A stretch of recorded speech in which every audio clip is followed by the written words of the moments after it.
कहानी की शुरुआत होती है प्राचीन जापान से, जहां रानी हेमिको अपने काले जादू से पूरे राज्य को मिटा देने की कसम खा चुकी थी। उसकी शक्तियां इतनी डरावनी थीं कि लोग उसका नाम लेने से भी कांप उठते थे। लेकिन देश को विनाश से बचाने के लिए राज्य के जनरल्स ने रानी के खिलाफ बगावत छेड़ दी। उन्होंने उसे पकड़कर एक ऐसे रहस्यमयी द्वीप आइलैंड पर कैद कर दिया जहां इंसान तो दूर, परिंदे तक का नामो निशान नहीं था। सदियां बीत गईं। फिर एक दिन लॉर्ड रिचर्ड क्रॉफ्ट के हाथ एक पुराना नक्शा लगा जिसमें उस द्वीप का सुराग था जहां रानी हेमिको को कैद किया गया था। सच की तलाश में रिचर्ड ने अपनी बेटी को लंदन में छोड़ दिया और खुद निकल पड़ा उस मनहूस टापू की ओर जहां मौत उसका इंतजार कर रही थी। अब कहानी 7 साल बाद की है। एक युवा जोशीली लारा क्रॉफ्ट रिंग में लड़ रही है। उसकी आंखों में गुस्सा नहीं, बस एक अधूरी तलाश है। उसकी ओपोनेंट उस पर हावी हो जाती है और कुछ ही पलों में लारा को चौक होल्ड में जकड़ लेती है। लारा पूरी ताकत लगा देती है, लेकिन आखिरकार उसे टैप आउट करना ही पड़ता है। पिता के गायब होने के बाद से लारा का जीवन संघर्षों से भरा था। वो छोटी मोटी नौकरियां करके किसी तरह जी रही थी। लेकिन एक दिन उसके पिता की पुरानी बिजनेस पार्टनर आना उससे मिलने आई। आना ने कहा, लारा, तुम्हारे पिता ने तुम्हारे लिए बहुत कुछ छोड़ा है, तुम्हें इन नौकरियों की जरूरत नहीं है। लेकिन लारा ने ठंडे लहजे में जवाब दिया, मुझे पैसे नहीं चाहिए, मुझे पिता चाहिए। 7 साल बीत चुके थे। रिचर्ड क्रॉफ्ट के गुम होने के बाद अब हर कोई यही मान चुका था कि वो कभी वापस नहीं आएगा। लारा की जिंदगी अब एक मोड़ पर थी जब आना उसके पास आई और बोली, लारा, अब वक्त आ गया है सच्चाई का सामना करने का। तुम्हें ये पेपर्स साइन करने होंगे ताकि तुम्हारे पिता को कानूनी तौर पर मृत घोषित किया जा सके, वरना उनकी पूरी संपत्ति सरकार जब्त कर लेगी और तुम्हारे हिस्से में कुछ नहीं बचेगा। उस रात लारा अपने कमरे में अकेली बैठी थी। हाथ में वही नेकलेस था जो उसके पिता ने जाने से पहले उसे दिया था। रिचर्ड ने कहा था, अगर कभी तुम मुझे याद करोगी तो बस इसे हाथ में पकड़ लेना, मुझे पता चल जाएगा। लारा की आंखों में आंसू थे, लेकिन दिल में एक सवाल, क्या सच में उसके पिता अब इस दुनिया में नहीं है? अगले दिन लारा पहुंची क्रॉफ्ट होल्डिंग्स की विशाल बिल्डिंग में अपने पिता को मरा हुआ घोषित करने वाले पेपर्स पर साइन करने से पहले वकील ने उसे उसके पिता की आखिरी छोड़ी हुई चीज दी, एक रहस्यमयी पजल बॉक्स जिसका नाम था काराकुरी। लारा ने बॉक्स को ध्यान से घुमाया और कुछ ही पलों में उसने उसे सॉल्व कर लिया। अंदर से एक छुपा हुआ खत और एक छोटी सी चाबी निकली। खत में लिखा था, मेरी आखिरी जगह का पहला शब्द। लारा ने कुछ देर सोचा और फिर तुरंत समझ गई। वो दौड़ी अपने पिता की कब्र के पास। वहां जाकर उसने पत्थर पर उकेरे नाम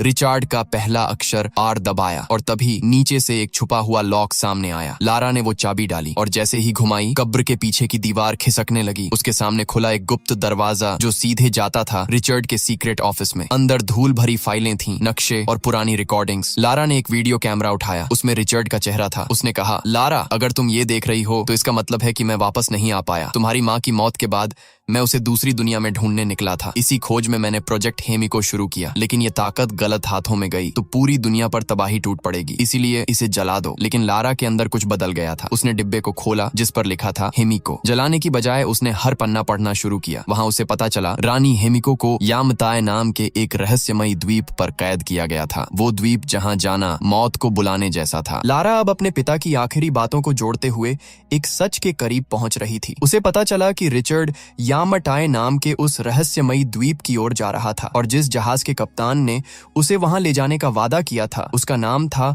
लू रेन। लेकिन एक मुश्किल थी, लारा ने अब तक डेथ पेपर्स साइन नहीं किए थे, इसलिए उसे अपने पिता की कोई विरासत, कोई पैसा नहीं मिला था। फिर भी उसने हार नहीं मानी। उसने अपनी माँ का दिया हुआ जेड नेकलेस बेच दिया और जो थोड़े बहुत पैसे मिले उन्हीं से वो निकल पड़ी हांगकांग की ओर। हांगकांग एक ऐसा शहर जो कभी नहीं सोता। यहाँ लारा अपने पिता के पुराने रिकॉर्ड्स के सहारे उस जहाज के कप्तान लू रेन को ढूंढ रही थी। लेकिन तभी कुछ स्थानीय लड़के मदद के बहाने उसके पास आए और मौका देखकर उसका बैग छीन कर भाग गए। लारा ने बिना वक्त गंवाए उनका पीछा किया। वो भीड़ भरे बाजार और बोट्स के ऊपर कूदते हुए उन्हें पकड़ने की कोशिश करने लगी। लड़के एक चलती हुई नाव पर चढ़ गए, लेकिन लारा ने हार नहीं मानी। वो डॉक के ऊपर से दौड़ती हुई बाजार के रास्ते काटते हुए सीधी बोट तक पहुंच गई। जैसे ही उनमें से एक लड़का बोट से नीचे उतरा, लारा ने झपट कर उसे पकड़ लिया। वही लड़का जिसके पास उसका बैग था। लड़के ने चाकू निकाल लिया, लेकिन लारा ने फुर्ती से खुद को बचाते हुए एक हुक पर झूलकर दूसरी तरफ छलांग लगा दी। और तभी उसकी नजर पड़ी समुद्र के बीचों बीच खड़ा एक पुराना जहाज जिसके किनारे पर लिखा था दी एंड्योरेंस। वही जहाज जिसे लारा इतने दिनों से ढूंढ रही थी। लेकिन लारा का पीछा कर रहे लड़के अब भी पीछे नहीं हटे। उन्होंने उसे चारों तरफ से घेर लिया। तभी हवा में एक तेज गोली गूंजी और सब लड़के डर के मारे पीछे हट गए। गोली चलाने वाला कोई और नहीं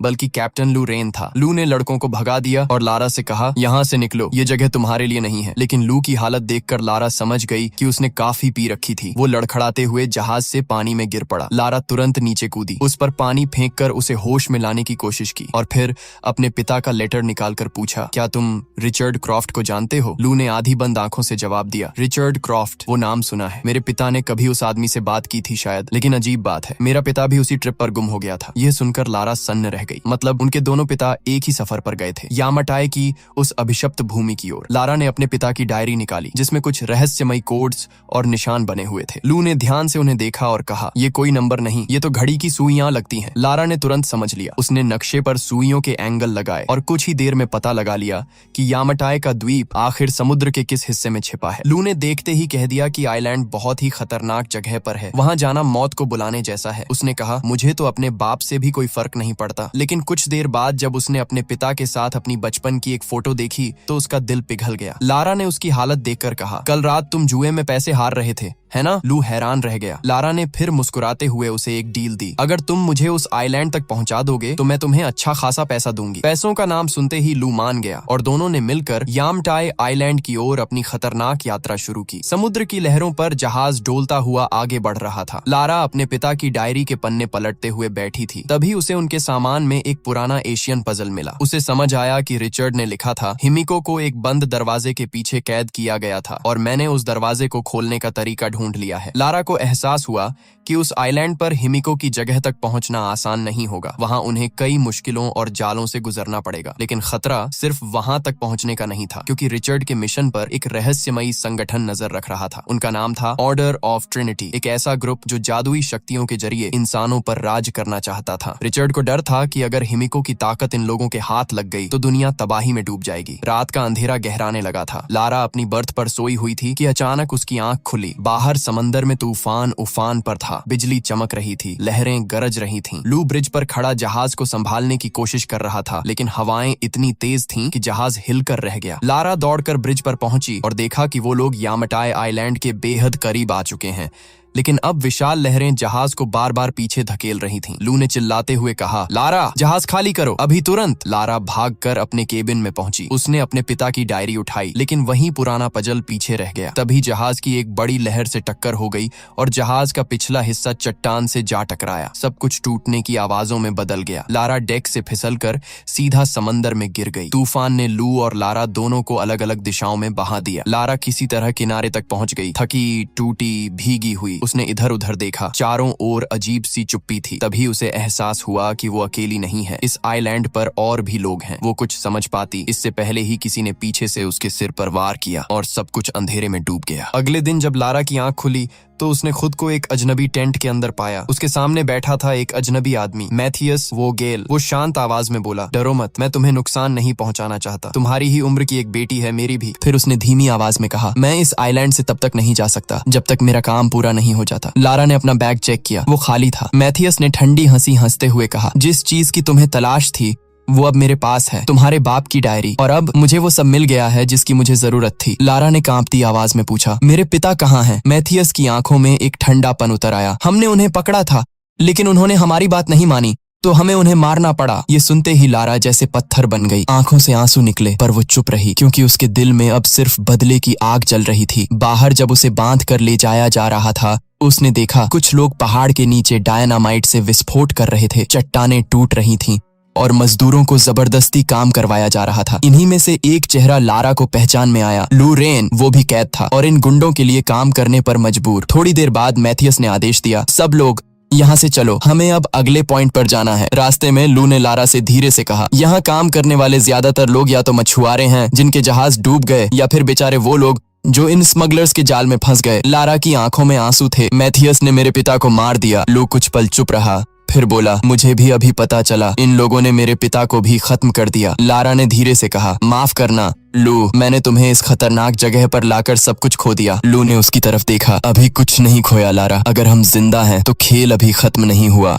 रिचर्ड की डायरी से मैथियस को आखिरकार हिमिको के टूम का रास्ता मिल गया था। उसने सबको आदेश दिया कि इस एंट्रेंस के रास्ते को साफ किया जाए। लारा, लू और बाकी मजदूर उस रास्ते को साफ करने में लग गए। तभी एक बूढ़ा मजदूर थककर जमीन पर गिर पड़ा। गार्ड ने गुस्से में उसकी तरफ बंदूक तान दी। उठ और काम कर, वरना गोली मार दूंगा। लारा और लू ने तुरंत उस बूढ़े की साइड ले ली। तभी पीछे से मैथियस आया। उसकी आंखों में कोई दया नहीं थी। उसने बिना कुछ सोचे बूढ़े के सीने में गोली दाग दी। वो सब कुछ वहीं जम गए, लेकिन लू ने झट से एक कसी उठाई और गार्ड पर फेंक दी ताकि लारा को भागने का मौका मिल सके। लारा तुरंत वहां से भागी। पीछे से गोलियों की आवाज गूंज उठी। एक गार्ड ने लारा पर बंदूक तान ली थी, लेकिन लू ने आगे बढ़कर उसे गिरा दिया। अपनी जान दांव पर लगाकर उसने लारा को बचा लिया। लू ने भी उसके पीछे भागने की कोशिश की, मगर मैथियस ने पीछे से गोली चला दी, जो जाकर उसकी बाजू में लगी। लारा पहाड़ी की तरफ भागती रही। उसकी सांसें तेज थीं। उसने एक गिरे हुए पेड़ पर चढ़कर घाटी पार करने की कोशिश की, लेकिन लगातार चलती गोलियों की आवाज से उसका ध्यान भटका और वो नीचे नदी में गिर पड़ी। तेज बहाव उसे बहा ले गया, लेकिन उसने पूरी ताकत लगाकर ऊपर आने की कोशिश की। तभी उसे सामने एक क्रैश हो चुका हवाई जहाज दिखाई दिया। उसने उसका विंग पकड़ लिया और किसी तरह ऊपर चढ़ गई, लेकिन पुराना जहाज उसका वजन झेल नहीं पाया। वो चरमराने लगा। लारा तेजी से जहाज के अगले हिस्से की ओर भागी। तभी पीछे का विंग टूटकर नीचे गिर गया। लारा ने छलांग लगाई और मुश्किल से जहाज के अंदरूनी हिस्से में पहुंची, लेकिन अब पूरा जहाज हिलने लगा था। दो पहाड़ियों के बीच अटका जहाज आखिरकार टूटने लगा। आखिरी मौके पर लारा को एक पुराना पैराशूट मिला। उसने कूदते ही उसे खोल लिया और जंगल के बीचों बीच जा गिरी। गिरने के दौरान एक नुकीली लकड़ी उसकी पेट में घुस गई। दर्द से चिल्लाती हुई लारा ने वो लकड़ी बाहर निकाली। खून बह रहा था, लेकिन उसने हार नहीं मानी। थकी हुई और घायल लारा पास की एक गुफा में जा छिपी। रात गहरी थी। बारिश की बूंदें गुफा के मुहाने पर गिर रही थीं। तभी उसे बाहर कुछ आवाजें सुनाई दी। वह धीरे से बाहर निकली और अचानक मैथियस के आदमियों में से एक, रॉकेट, ने पीछे से आकर उसे पकड़ लिया। लारा ने खुद को छुड़ाने के लिए उसकी बाजू पर जोर से काट लिया। वो दर्द से चिल्लाया, लेकिन फिर उसने लारा को उठाकर जोर से जमीन पर पटक दिया। उसने उसके गले पर हाथ रखकर दम घोंटने की कोशिश की। लारा ने पूरी ताकत जुटाई, एक पत्थर उठाया और उसके सिर पर दे मारा। वो लड़खड़ाया, मगर गिरा नहीं। लारा ने फिर वार किया और इस बार उसे नीचे गिरा दिया। गुस्से और डर के बीच लारा ने उसका चेहरा कीचड़ में दबा दिया। रॉकेट तड़पता रहा और फिर कुछ ही पलों में उसकी सांसें थम गईं। लारा वहीं बैठी थी, सांसें टूटी फूटी, हाथ कांपते हुए, लेकिन उसकी आंखों में अब डर नहीं था, सिर्फ एक आग थी, जिंदा रहने की आग।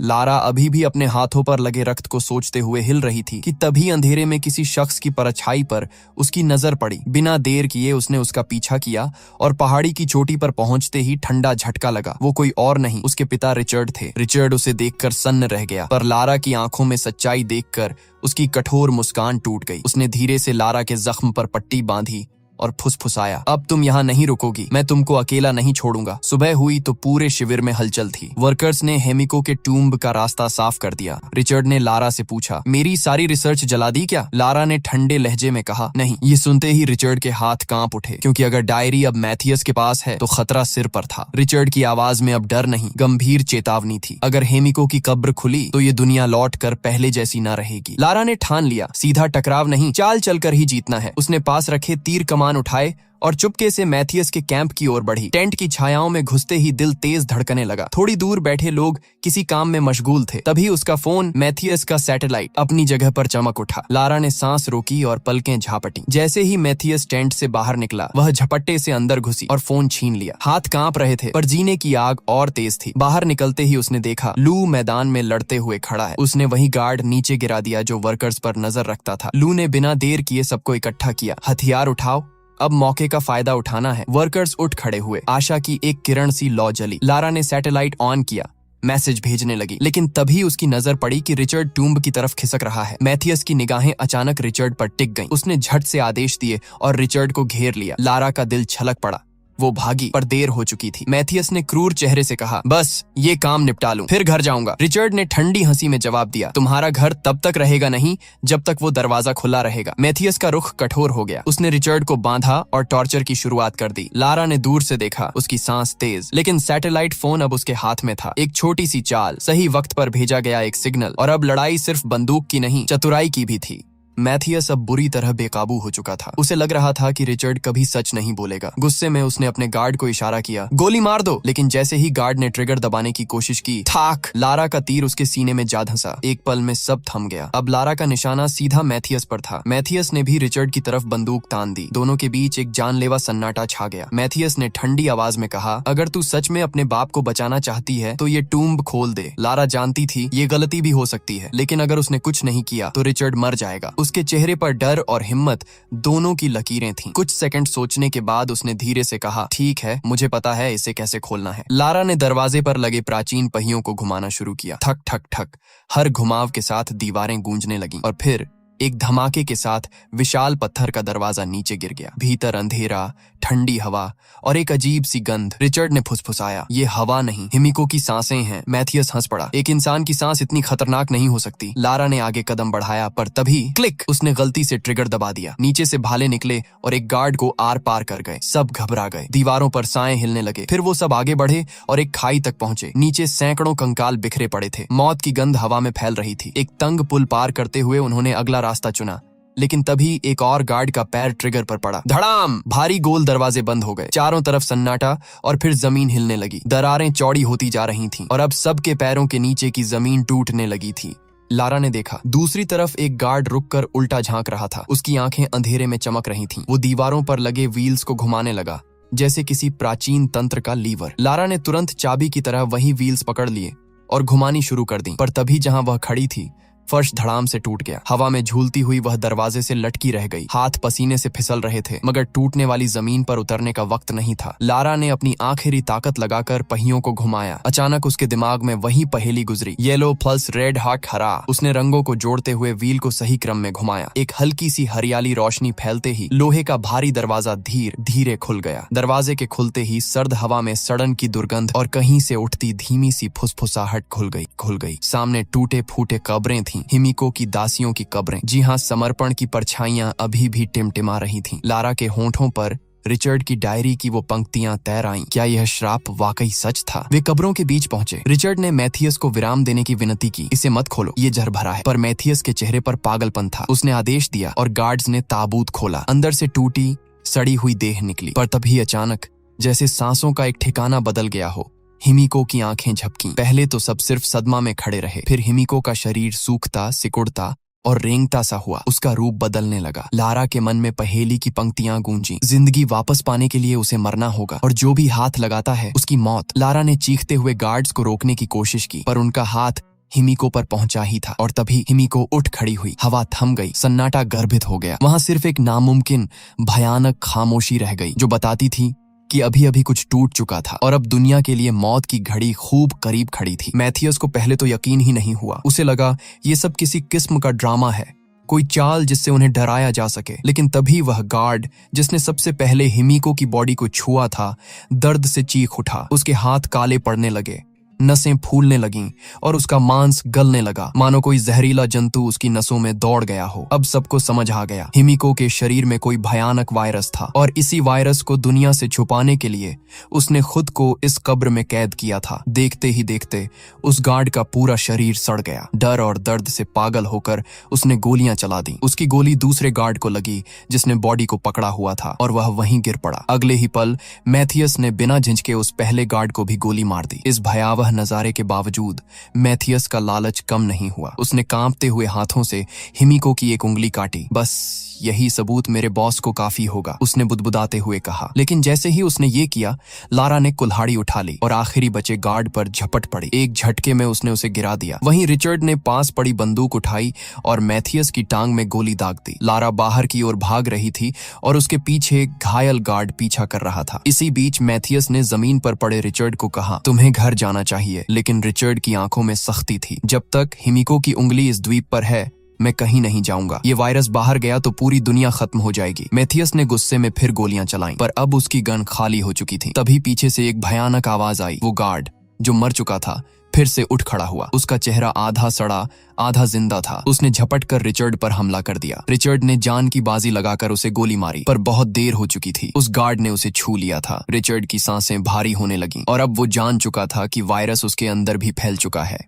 रिचर्ड ने जल्दी से अपने जख्म पर पट्टी बांधी ताकि वायरस उसके शरीर में धीरे धीरे फैले। उधर लारा दासियों की एक कब्र में छिप गई, लेकिन अचानक उसका पैर एक हड्डी पर पड़ा। चर्रर आवाज से गार्ड सतर्क हो गया और उसे ढूंढने लगा। दोनों का वजन पड़ते ही कब्र की जमीन टूट गई और वो नीचे अंधेरे में जा गिरे। गिरते ही लारा की नजर पास के एक ट्रिगर पर पड़ी। वो तुरंत उस पर चढ़ गई और अगले ही पल ऊपर से पैनी लकड़ियों की बौछार बरस पड़ी। उनमें से एक गार्ड के आर पार हो गई और वो वहीं खत्म हो गया। लारा भागती हुई वापस हिमिको के टूम के पास पहुंची, लेकिन रिचर्ड ने उसे दूर रहने को कहा। अब उसके अंदर भी वायरस था। उसने लारा से कहा कि वो मैथियस को रोक ले जब तक वो टूम को जला देगा। लारा की आंखों से आंसू बहने लगे। वो किसी भी हाल में अपने पिता को खोना नहीं चाहती थी, लेकिन रिचर्ड ने मुस्कुराते हुए कहा, मेरे लिए इतना ही काफी है कि मैंने अपनी बेटी को फिर से देख लिया। लारा ने रोते हुए हथियार उठाया और अपने पिता को आखिरी बार अलविदा कहा। मैथियस अब हड्डियों की खाई को पार कर रहा था। तभी लारा उछलकर सीढ़ी के दूसरी ओर उतरी और रास्ता रोक लिया। उसने एक जोरदार लात मारी और मैथियस नीचे जा गिरा, लेकिन वो इतनी आसानी से हार मानने वाला नहीं था। दोनों में जबरदस्त लड़ाई शुरू हो गई। मैथियस ने लारा की गर्दन पकड़ ली, पर लारा ने पूरी ताकत से उसे धक्का दे दिया। वो जानती थी अगर मैथियस बच गया